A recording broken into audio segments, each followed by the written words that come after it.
A middle school student with a love for birds is looking for ways to keep them safe. East Tennessee Foundation Wildlife Preservation Endowment recognized his passion and supplied him with a grant that would otherwise be intended for adults. Reporter Krista Lucas takes us to Seven Islands State Birding Park, where that middle schooler is hard at work.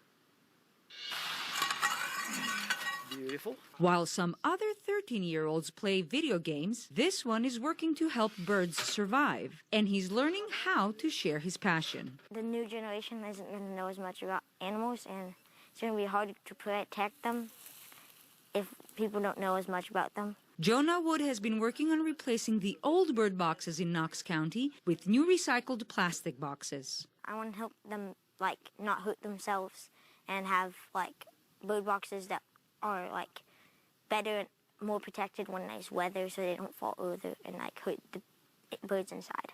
It's all possible because Jonah dreamed big. He applied for a grant which normally the professionals do. This was not a grant that was really designed for a child to apply for. He just took the initiative and found this. Wood's action was a pleasant surprise. I never imagined that he would get us $5,000 to replace all of our nest boxes, which we really needed. Over the years, woodpeckers, fires, and weather had worn out nest boxes, and the new boxes will hold up better. Go.